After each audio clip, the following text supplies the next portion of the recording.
le Seigneur, bonjour. Nous sommes mercredi 13 janvier 2021 et par la grâce de Dieu, nous sommes encore ensemble ce matin pour le partage de sa parole.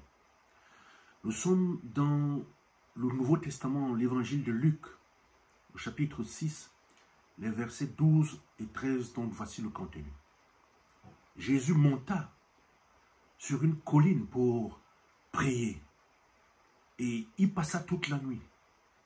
Quand le jour parut, il appela ses disciples et il en choisit 12 qu'il nomma apôtres. Chers frères et sœurs en Christ, si Jésus a eu à choisir 12 compagnons de route pour en faire des disciples, il est remarquable que plusieurs d'entre eux, n'est-ce pas, ont été célèbres, ils ont été connus, ils ont eu un rôle important et visible dans le ministère de Jésus. Et même au-delà. Or, plusieurs autres disciples sont restés dans l'ombre et nous ne trouvons guère de détails sur leur vie. C'est comme s'ils ont été insignifiants, leur engagement, leur place dans le collège des 12. Il y a par exemple Jacques, fils d'Alphée, qui est quasiment anonyme. Il est difficile de distinguer parce qu'il y a plusieurs Jacques qu'on cite dans le Nouveau Testament. On ne parvient pas à établir un rapport avec Matthieu, donc le père porte le même nom. Lorsqu'on procède à une lecture attentive des textes de l'Évangile, on parvient à classer les disciples par un groupe de 4. Donc 3 groupes. Le premier groupe, on cite Pierre, il y a André, il y a Jean et il y a Jacques, le fils de Zébédée.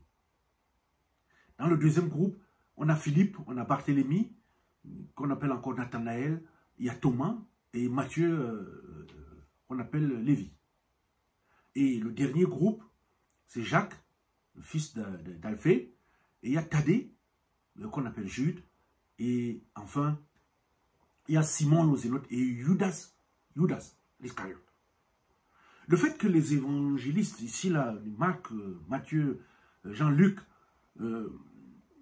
n'aient pas évoqué une parole ou une action de ce Jacques, est-ce que cela voudrait dire que Jacques était insignifiant, qui ne valait rien? Nous pouvons nous poser la question et la transposer sur nous-mêmes. Chers frères et sœurs en Christ, si l'on ne parle pas de moi dans l'église, si je ne signe aucun message important, aucun acte important, si je ne suis pas remarqué dans les programmes missionnaires, et si je ne suis pas modérateur de l'Assemblée générale, si je ne suis pas secrétaire général, si je ne suis pas modérateur de synode, ou si je ne suis pas président de tel grand comité dans l'église, est-ce que cela voudrait signifier que je ne suis rien dans le plan de Dieu? Mais bien aimé dans le Seigneur, prenons l'exemple d'un arbre. Les parties les plus visibles d'un arbre sont le tronc et, n'est-ce pas, les branches et le feuillage. Mais si les racines sont invisibles, est-ce qu'elles ne participent pas au plan de vie de cet arbre? Chers frères et sœurs en Christ, avant de choisir ses disciples, Jésus a prié toute une nuit. Il a prié toute une nuit. Il savait ce que serait sa mission et les besoins liés à son action. Et en toute connaissance de cause, il a décidé qui sera à la hauteur pour lui permettre de remplir cette tâche.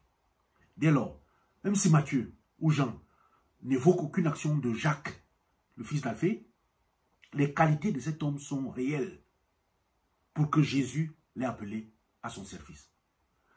Tu as certainement, toi aussi, une place dans le plan de Jésus. Le thème que je voudrais garder avec vous pour la prière de ce jour est le suivant. Si Jésus t'a choisi, même si tu n'es pas célèbre, ce n'est pas grave. Tu gardes ta place dans son plan. Amen. Éternel notre Dieu, merci pour ta visite ce matin. Merci pour ta parole que tu continues à nous révéler. Pour nous dire ce que tu attends que nous comprenions que nous sommes à tes yeux.